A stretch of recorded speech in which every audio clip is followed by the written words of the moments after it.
was a rather complex situation, arising as it did out of the murk of Indonesian politics, which is never simple. It ebbed backwards and forwards. It was influenced by both domestic and foreign policies, economic factors, and nationalism.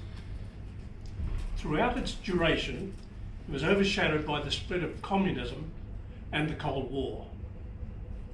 Now, one could talk at length of its scope, but today I just want to give a very simplified overview to give the personal narrative some context. And I've taken liberty with the real, if you like to say, things which are controversial.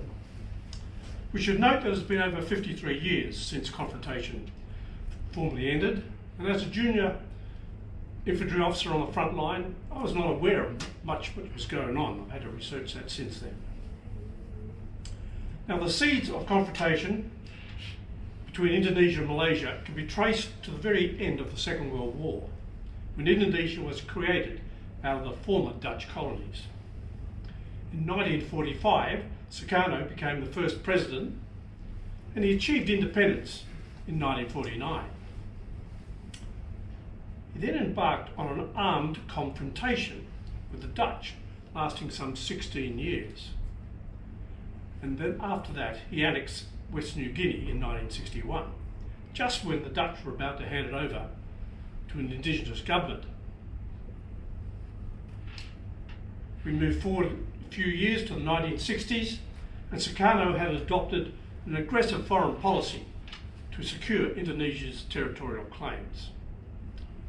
The successful annexation of West New Guinea led Sukarno and his foreign minister, Dr. Subandrio, to believe that they could be successful in opposing the creation of Malaysia by expanding possibly into North Borneo.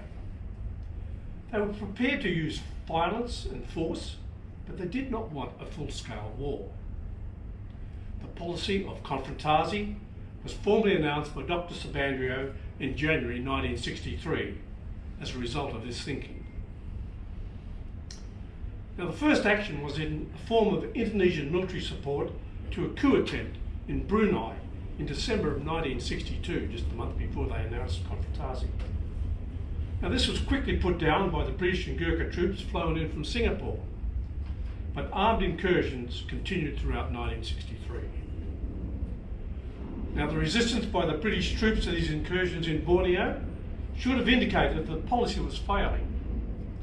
But in 1964, Indonesia escalated the conflict by attacks on the mainland of Malaya. Tensions increased and offensive air and sea operations were planned by the British.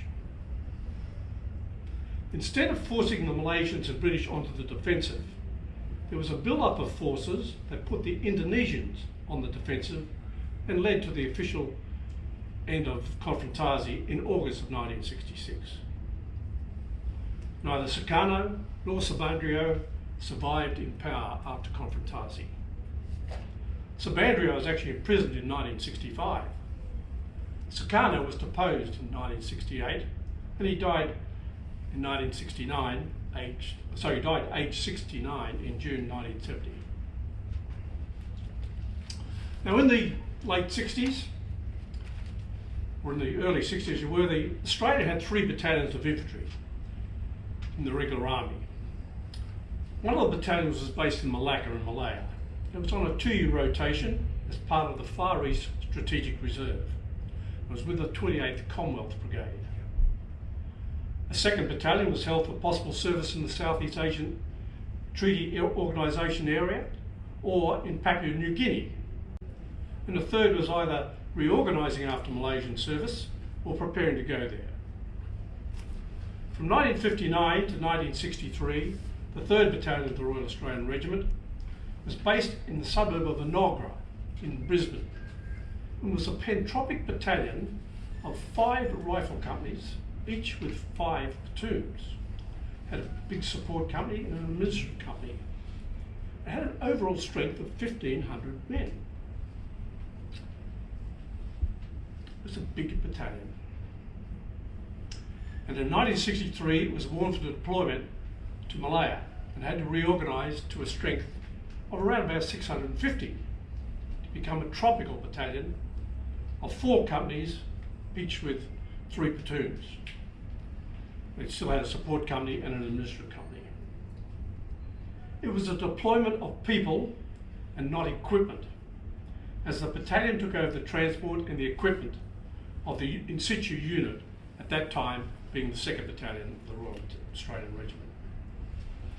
In addition to deploying the troops, families also accompanied the battalion to Malaya. Now this required family inoculation, packing up of limited domestic items, and furniture and utensils were not required, as fully furnished houses were provided. Movement was by chartered Qantas 707s direct to Singapore, and then by Malay Airways DC-3s from Singapore to Malacca. Married junior officers lived outside of the base in private houses in the township of Malacca. Now, being dropped off at our house late at night, being told there was a cholera epidemic restricting us to 2 buckets of potable water per day was a rather daunting experience for my wife with an 18-month-old child. This was especially so as no laundry could be found, and this was before disposable nappies. Happily, things improved the following morning when the cook and the washarmars arrived and they took over the situation. However, seeing our clothes being slapped and scrubbed on the concrete floor raised other concerns. The battalion was based at Torrenda, which was a large cantonment just north of Malacca.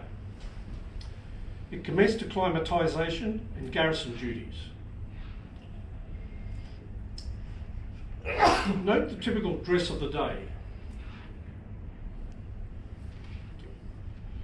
And some of you may recognise the officer second on the left.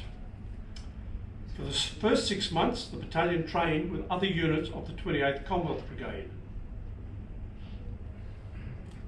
which included both a British and a New Zealand battalion. On one brigade exercise, officers from the British battalion, the Kingstone Yorkshire Light Infantry, or Coilies, they were assigned as umpires and assessors of 3 RAR. I recall the exercise report stating that 3 RAR was unlikely to be able to sustain itself on operations, as they were too frugal and did not deploy their officers' mess or their silver to the field. During another exercise in Quanton on the northeast coast of Malaya, we received the devastating news of the assassination of President John F. Kennedy. Now, the battalion was moving quietly through a rubber plantation when a deep rumble developed as the news of the assassination was passed by voices through the ranks. The British battalion, the Coilies, had been deployed to North Borneo in 1963, so there was an awareness of the worsening situation in Borneo. Australia had already deployed advisors to South Vietnam in 1962. There was considerable speculation at this time as to whether additional troops would be sent there. Taking advantage of the fact that 3 RAR was already deployed to the Far East, during 1964, the government allowed all junior officers of the battalion to be sent to South Vietnam for a 2-week orientation tour. Australia finally committed combat troops there in April 1965.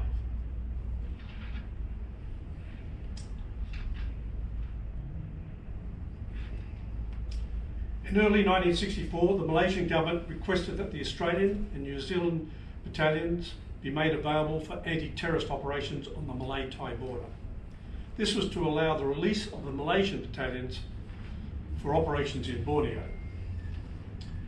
The Malaysian emergency had only concluded some 3 years before, and the remnants of the communist terrorists known as CTs had withdrawn into southern Thailand, and the Malaysians maintained a strong military and police presence there to contain them. In February 1964, 3 RAR was deployed to the Thai border on Operation Magnus, and they remained there until relieved by the New Zealand battalion in late April. Platoon patrol bases were established and resupplied by airdrop, helicopters, mules, porters, and armoured motorised rail cars, known as Wickham trolleys. Now, although no contacts were made, valuable experience was gained in jungle warfare as we were on a full operational footing with live ammunition. Now, both Malaysia and Britain had also asked Australian troops to be sent to Borneo, but the Australian government was very reluctant to commit combat units.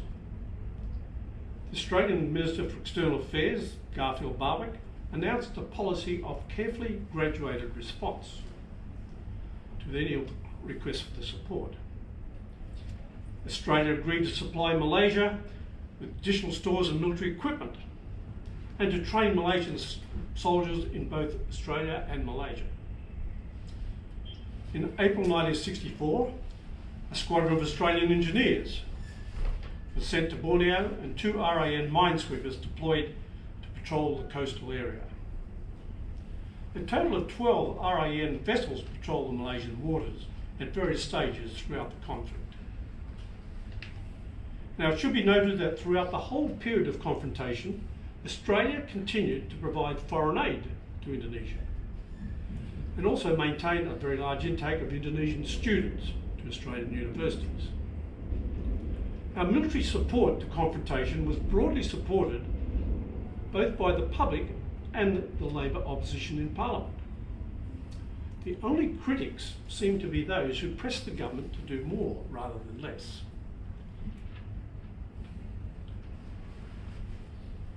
Training continued for the next few months, during which Charlie Company, of which I was a part of, had a 1 week's exchange with our affiliated British unit, the Queen's Royal Irish Hussars.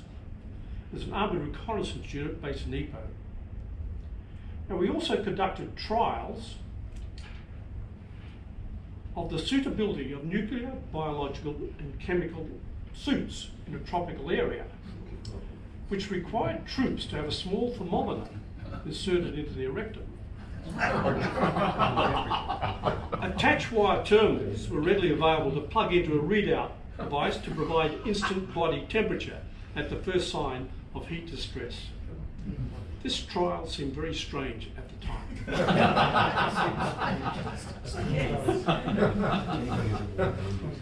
In March 1964, a Gurkha Battalion in Borneo contacted a force from the 328 Raider Battalion, which were regular Indonesian army troops, and established themselves in caves near cliff face. Now, this led to the only use of offensive air power during confrontation. Wessex helicopters of 845 Naval Air Commando Squadron fired their anti-tank missiles into the caves.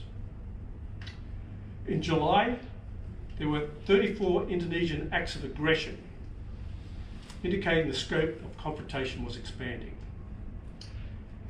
In August, there was a landing on the mainland of Malaysia in Johor.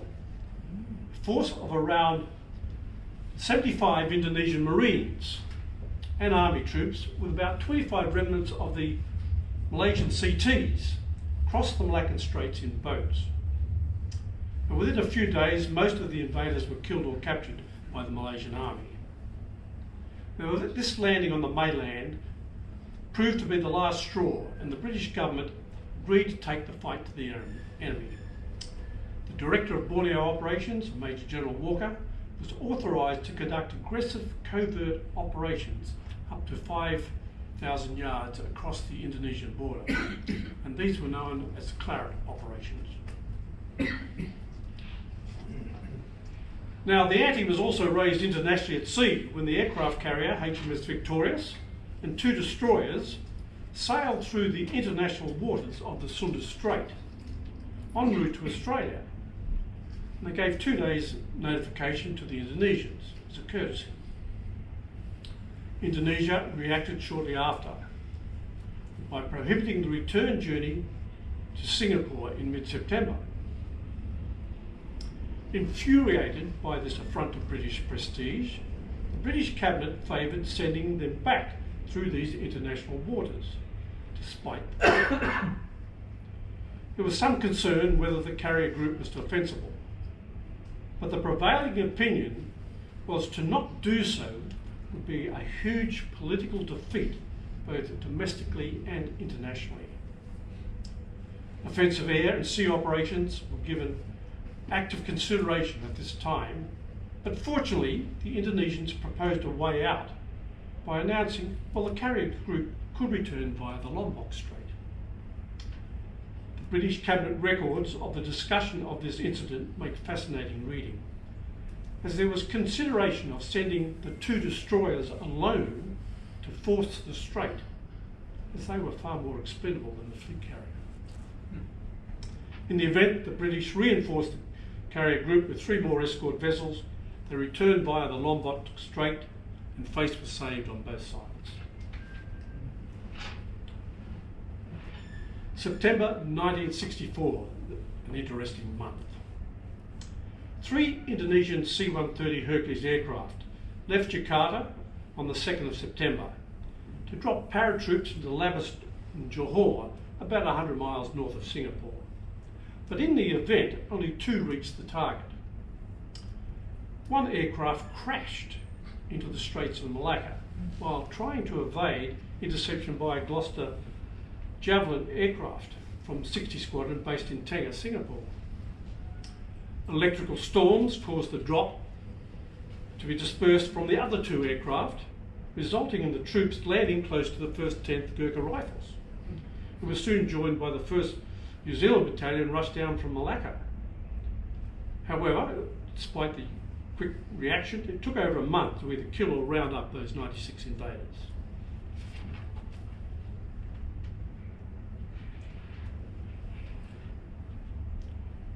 Also on the 2nd of September, 3RR again deployed to the Malay-Thai border to search for CT activity.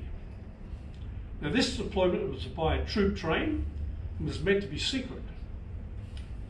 However, on arrival mid-afternoon at the Ipoh railway station, the band of the Queen's Royal Irish Hussars was on the platform to entertain us while we stretched our legs in our afternoon tea. After this pleasant sojourn, we reboarded the train and the intelligence officer rode in the cabin of the locomotive to tell the driver where to stop for each company to deep train.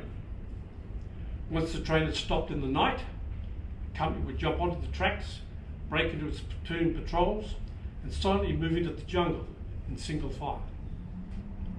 All went well for around about the first 30 minutes, until we went close to a native kampong and all the dogs started barking. So much for secrecy.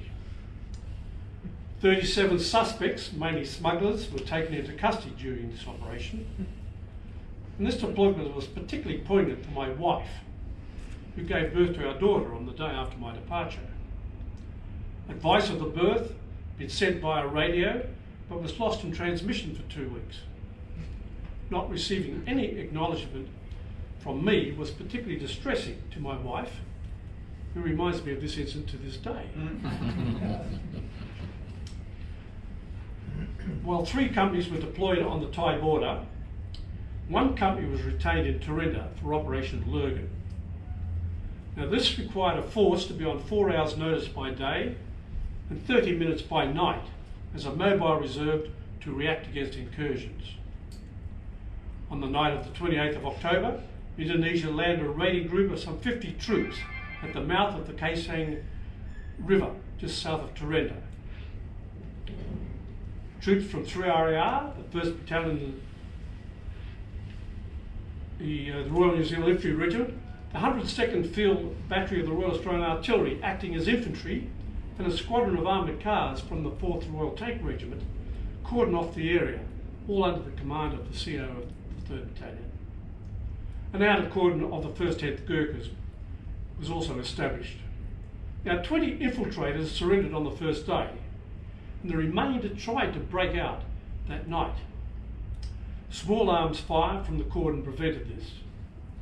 The next day, a graduated response commenced, beginning with loudspeakers from light aircraft calling on them to surrender.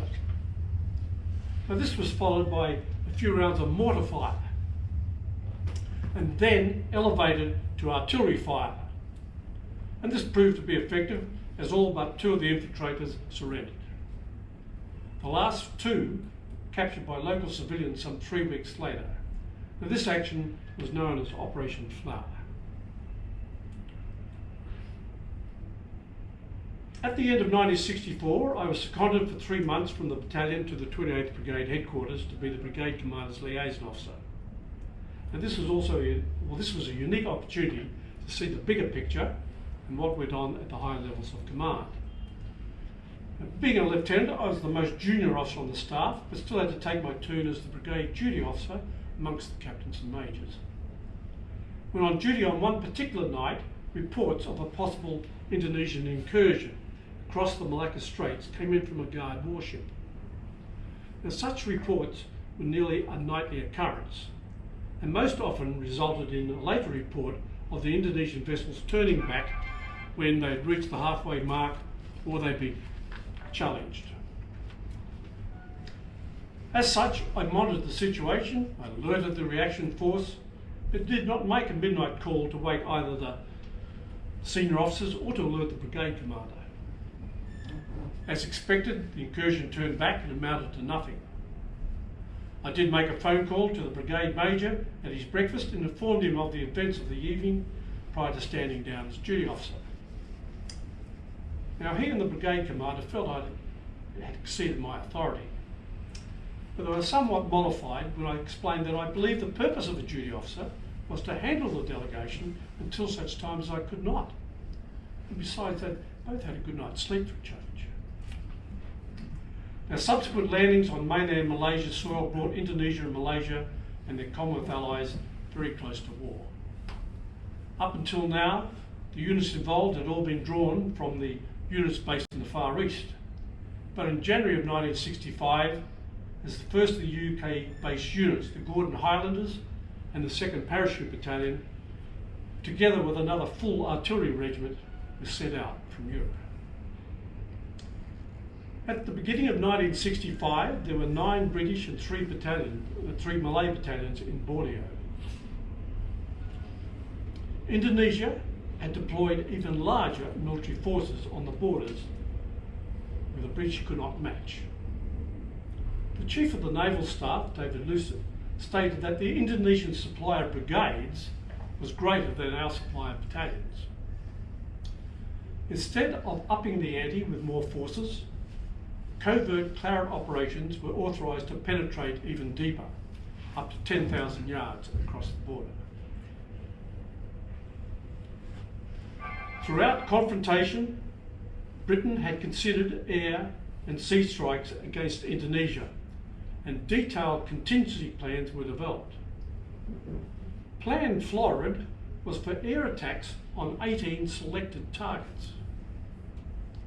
Plan Addington was to destroy the Indonesian airstrike capability, and Plan Althorp was designed to wipe out the Indonesian Air Force and their Navy. Vulcan bombers were deployed from the UK to Butterworth, and there they were surrounded by special RAF guards and brightly lit up at night, giving an indication of the armament carried. I now understand the necessity for those nuclear, biological, chemical suit trials. The other consequences of these landings on the mainland was that in early 1965, both Australia and New Zealand finally agreed to the deployment of combat forces to Borneo. And this was to be 3 RAR and the 102nd Field Artillery Battery from Malacca, and the 1st SAS Squadron from Australia. This was also an anxious time for families living in married quarters outside of the protection of Tarinta camp. Curfews were imposed at night, armed guards were placed on the commuter buses to the camp, and private vehicles were subject to searches at security points at frequent intervals along the road. The hospitals, banks, grocery and recreational facilities were all based in the camp, so regular trips by road were a necessity. Indonesian landings on the coast near the army married quarters were also a possibility, and many of the beaches were barbed wired off and regularly patrolled, all adding to the tension. The area of operations in Borneo was divided into 4 brigade areas, controlled from the joint headquarters on Labuan Island. West Brigade, covering the approaches to Kuching, had a front of some 250 kilometres. And Midwest Brigade had 2 battalions to cover 707 kilometre front. Central Brigade had 2 battalions to cover 420 kilometre front. And East Brigade had 2 battalions to cover 190 kilometres front. The bulk of the Indonesian forces was concentrated opposite West Brigade area. Now some of these had very fancy names. The Thunderbolts, the Night Ghosts, World Sweepers, and the Ben-Hur Company. West Brigade was covered by 5 battalions, and 3 RAR was assigned to relieve the 1st 7th Gurkha Rifles on the 23rd of March in 1965. Troops moved by truck to Singapore to be billeted in Nee Soon barracks, issued with live ammunition, and given their final orders. The next day, they flew from Changi Air Base to Kuching in a mixture of Beverley, Hastings and Argosy aircraft, all flown by RAF Transport Command. On arrival in Kuching, we were immediately transferred to Belvedere helicopters and flown to a forward operational base. The previous year, the tactics had changed from platoon bases to company bases, each with a single 105mm howitzer from the 40th Light Regiment Royal Artillery co-located within the base. 3 RAR's operational area had 3 forward company bases: Stas, Surikan, where Charlie Company was based, and Bukit Nakul. A 4th company was kept in reserve with the battalion headquarters at Bao. On average, each forward company was covering around 7 kilometres of border. It was about 1,500 metres back from the water. There were no roads forward to the company bases, so resupply was both by airdrop and by helicopter. During our deployment, military engineers built a road forward from Bao. Our forward companies were also assigned E-band trackers who were armed with shotguns. The changeover with the Gurkhas was being covered by A Company of the 3rd Battalion, which had 3 platoon patrols that had been deployed in advance. As we were flying into the forward base, we heard on the radio that one of these patrols, 3 platoon, was in contact with the enemy. On landing, the contact was clarified as being a mine incident, and the platoon commander, or the platoon, required immediate casualty evacuation and relief as their commander had been killed. Within the hour, 7 Platoon, my platoon, was moving out through the jungle to conduct the relief. Talk about being thrown into the deep end. A heavy rain squall developed, and by late afternoon we met up with a platoon that was being commanded by a corporal. The whole platoon was in battle shock, and they were carrying the bodies of Sergeant Wheeland and Tracker Jarley in ponchos slung under bamboo poles. There were also 2 walking wounded, so a clearing was found and they were evacuated by helicopter just on last light. The 2 platoons then harboured together for the night. Not much sleep occurred.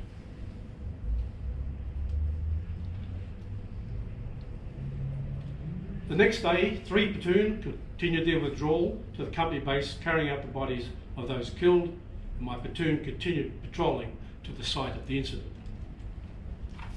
I received a briefing from the corporal in charge of the platoon as to where the incident had occurred, and we assumed that there were more mines because they normally came in boxes of 6s. So we gingerly made our way forward. We recovered some items left behind, including Sergeant Wheeland's foot still in his boot. machine gun fire was heard from just over the border. So I called in artillery fire, and 3 rounds of medium artillery were fired. Now this was reported the next day in the Straits Times as Aussies blast Indons. This was the first public press release on Borneo operations for both propaganda purposes and to let the world know that the Aussies were in the fight. 4 American-made M3A4 jumping jack mines were later cleared by an engineered team with a platoon that relieved us. It was nearing the end of the monsoon season, but torrential tropical rains were frequent. Borneo received some 3,000 millimetres of rain per year. During one such storm, all the claymore mines and flares surrounding a company base were set off by lightning, much to the confusion of the base occupants who thought they were under a massive attack. For the next month or so, the battalion conducted ambush and reconnaissance patrols along the border. At any one time, each of the company bases had 2 platoons out and 1 platoon in base, rotating every 4 days. Now this time was not without its incidents. The importance of patrol coordination was brought home when a relieving patrol clashed with another patrol returning to base. The returning patrol, to be 8 platoon, Charlie Company, had reported that it was at a certain position along the ridge line, way past the position that the relieving patrol, my platoon, was to climb onto up on the ridge. As we proceeded along the ridge, the forward scout observed movement ahead. Contact was reported by radio and a hasty ambush established. Shortly after, the forward scout opened fire and fire was returned. At the same time, 8 platoon reported contact. After a short period of confusion, it was established that it was a friendly fire incident and a ceasefire was called. Unfortunately, my platoon's forward scout had wounded a member of 8 platoon in the initial burst of fire, and the return fire went through a buttress tree behind which I was sheltering. And to this day, I do not know whether the very slight wound I received to the shoulder was a wood chip or a bullet. The forward scout had reported that the suspected enemy had ducked behind a buttress tree, and I had called out to him to fire his rounds through the buttress tree. So maybe it was poetic justice that I was fired upon in a similar manner. The other platoon was livid, and we had to quickly separate the 2 platoons before a fight broke out. So my platoon took over their wounded soldier. We evacuated him by helicopter, while the other platoon continued to withdraw to the base, perhaps to brush up on their map reading.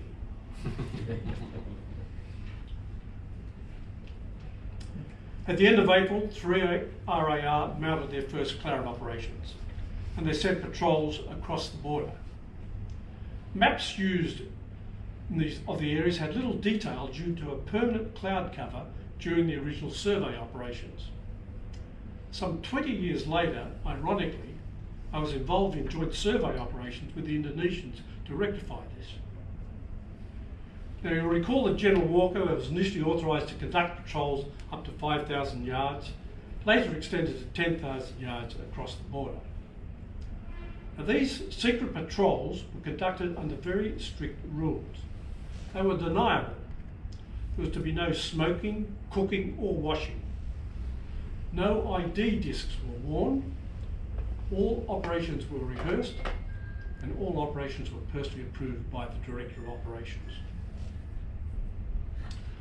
Operation Achilles was conducted by 5 platoon in B Company. They successfully ambushed 4 boats, each carrying 5 armed men, on the Sungai Kumba on the 27th of May. 2 more successful ambushes occurred in early June. The first, Operation Fawn, was another ambush on the banks of the Sungai Kumba, conducted by my platoon, 7 Platoon. Accompanying this patrol were the company commander, the intelligence officer, and a New Zealand artillery forward observer. Although they were all senior to me, The company commander had stressed during rehearsals that the platoon commander was the sole commander, and this remained so. The company commander and the intelligence officer were along to be part of the action, as the intelligence the patrol was based on was extremely good. SAS patrols had reported on the amount of river traffic, and our radio intercepts confirmed the high level of enemy activity in the area. All Claret patrols were based on specific information. They were just not random patrols hoping for a chance encounter. During the first day in ambush, 5 boats were allowed past as they were manned by civilians. The following morning, while we were lying in ambush, an enemy party was observed moving along the banks of the river on the left flank of the platoon. The enemy were engaged and at least 3 were killed. The enemy continued to advance, threatening the rear of the platoon, and the company commander, acting as a rifleman, killed 2 more. The platoon commander called on the nearest troops to him, and this party counterattacked the enemy, killing 3 more. One enemy was seen to be running away, and despite long bursts of very accurate own gun fire, the enemy escaped. But 8 enemy were killed, 1 seriously wounded, another escaped. On searching the bodies, it was noted that some of the 9mm rounds from the Owen gun were embedded in the webbing of the troops, possibly explaining the luck of the escaping enemy. These 2 contacts were not officially recorded in the war diary. 3 days later, on Operation Blockbuster, the 2nd platoon of A Company sprung a large ambush, killing at least 17, but possibly 50. Now, the range of casualties was due to the very large number of artillery rounds fired onto the ambush site.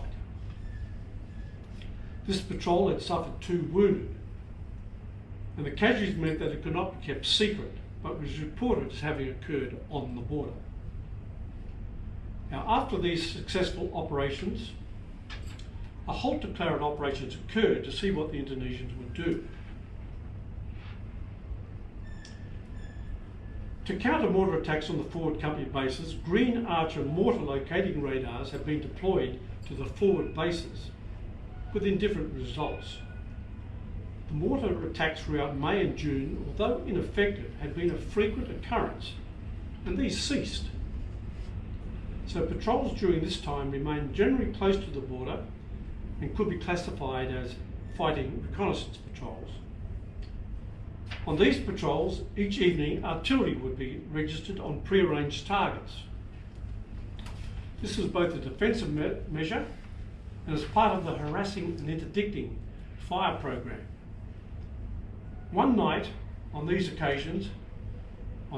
of these occasions, it was arranged to conduct a danger close mission. Now, this was a unique opportunity, as danger close missions can only be conducted on operations, and they're not permitted during training. Also on this occasion, the target to our front brought the fire directly overhead.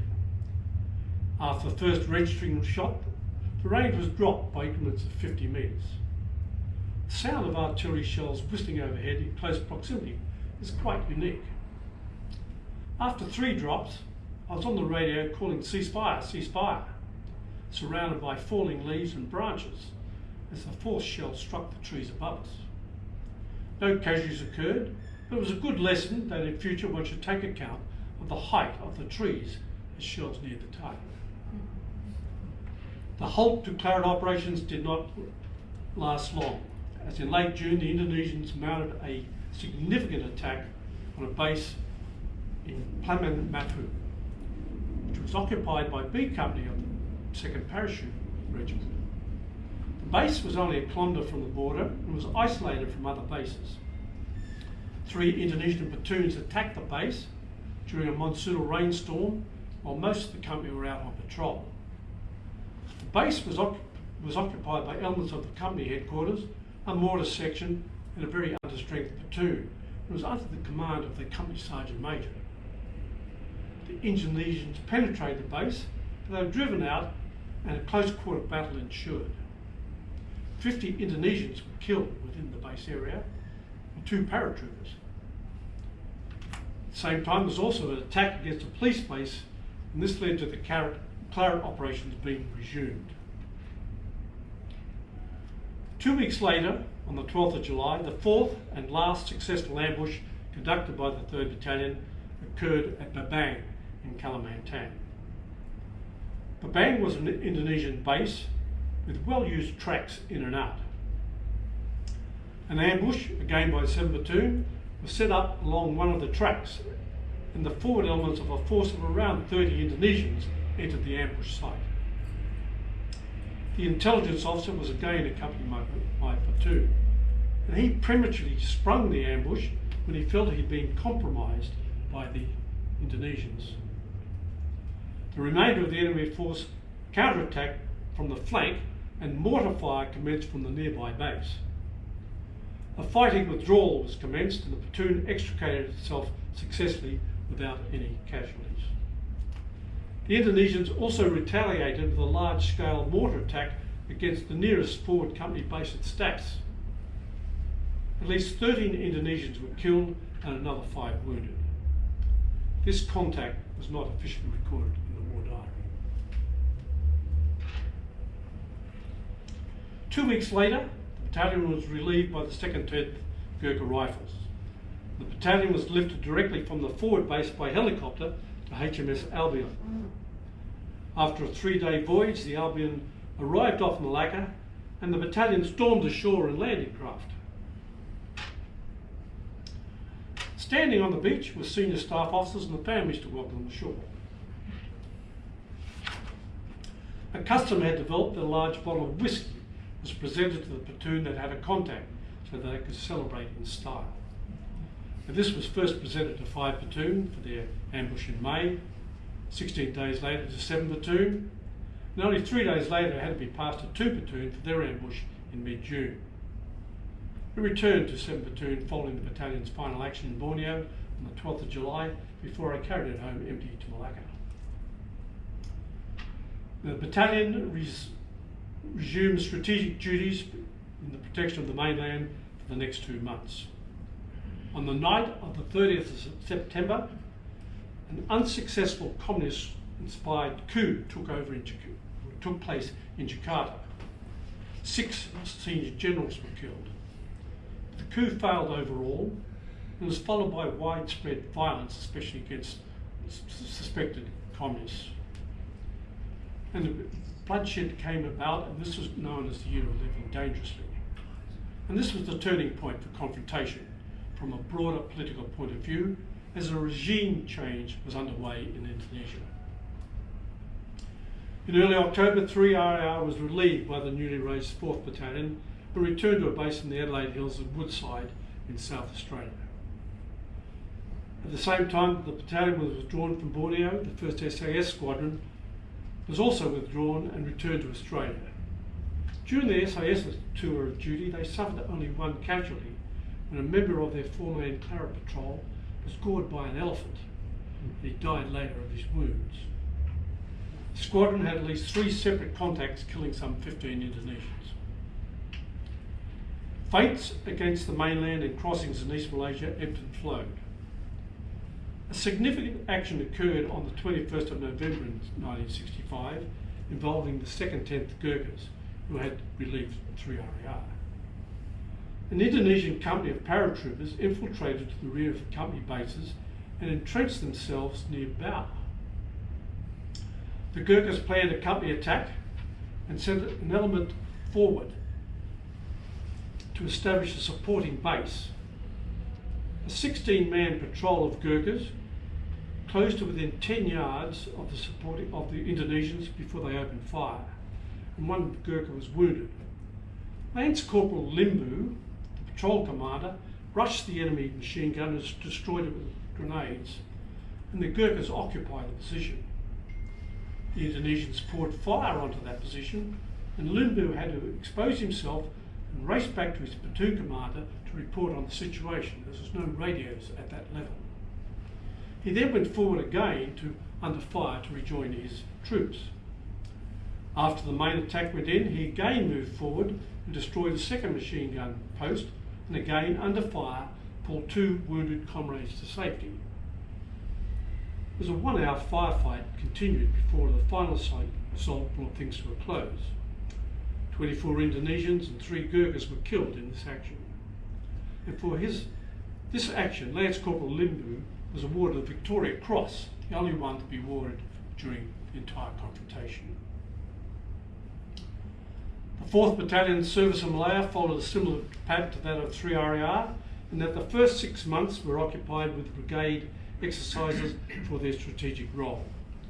In April of 1966, the battalion deployed to Borneo and took over from the 1st 10th Gurkha Rifles in an area almost the same positions occupied by 3RAR. At the same time, peace negotiations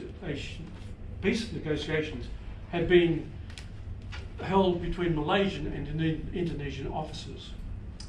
Now, while the negotiations were going on, the British ensured that they remained on the Malaysian side of the border, though there was a fear that the Indonesians were taking advantage of the lull to increase their training of infiltrators.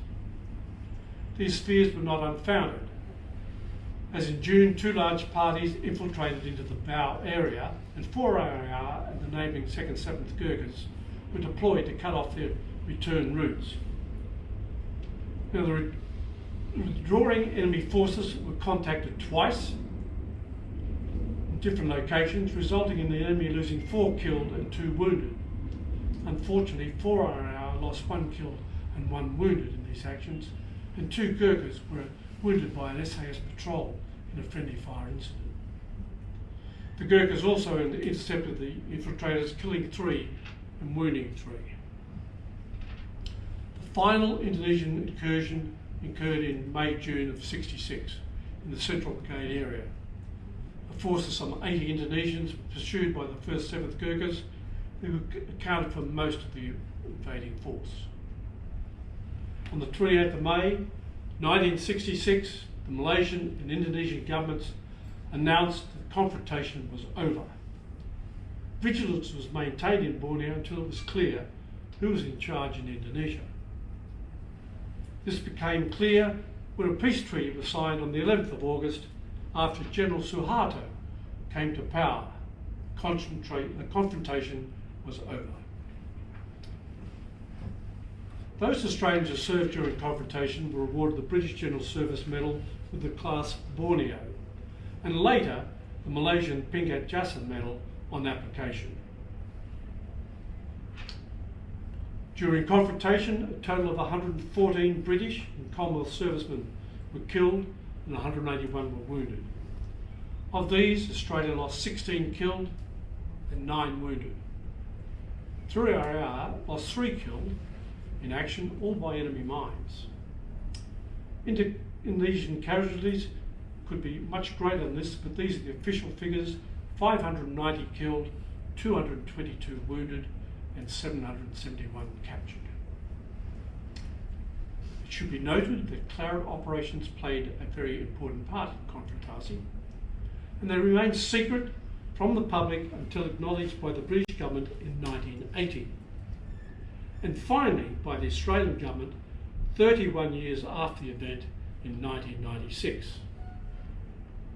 They remain little known to this day.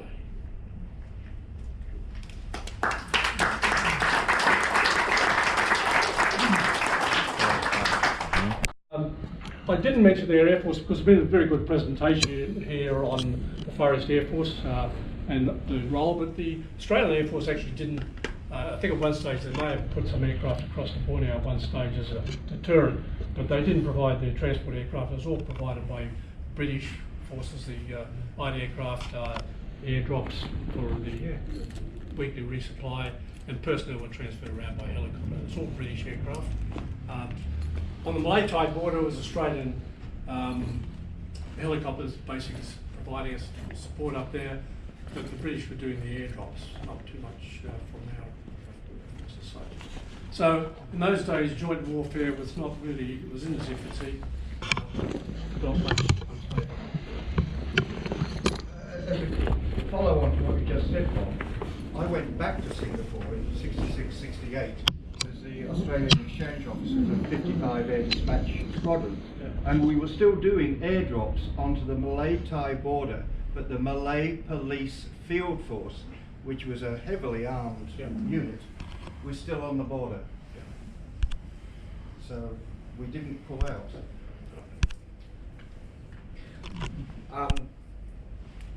Could you speculate on why so little is known about it? Is it just simply that it was overshadowed I subsequently think by it Vietnam? did, as I say, Vietnam. Yeah, It's like, Sure. But it was clearly a very effective operation as well, and it's yes, one I think the that quote should used be. on the flyer when Dennis Healey or someone said it's one of the most effective use of military forces to prevent a big war, you know. Yeah, absolutely. When the British were stretched, having to bring 2 battalions out from Europe because they had commitments in the far, as well as in the Far East. They had the Middle East, Yes, very and, much. and it's almost at the height of the Cold War too. Don't forget, where the forces they had to maintain in Germany were considerable, and to find 2 battalions and an artillery regiment and shift it out to the Far East to just to deter people was a big thing. But my recollection, back to this question, is that when we deployed, it was seamless because we'd go down to Nee Soon, we'd link up at the transit camp there, we'd link up with the RAF, the next minute we'd be in Quanton, we'd be all over the place. It was. Well, I could say the joint warfare is no big deal because we were just doing it. We Just doing could it. get into. Yeah. Someone saying get on that aircraft, you got on the aircraft. There's maybe there's a couple of planning behind it. Yeah. How bad was life in the naughty set at NBC? So they were very hot, I can tell you. I wore one in NATO, but I wouldn't want to wear. Yeah, you only did it for about an hour and a half or something like that, and then you had to really take them off because the temperature rose up like mad. So, I think it was a big deterrent. I'm not so sure they'd actually use it at that stage. Just telling Sukarno, you better be aware of this. There was a very big PSYOPs war also and information war going on behind the scenes as well. Whole new story which we'd spend hours talking about. Yeah.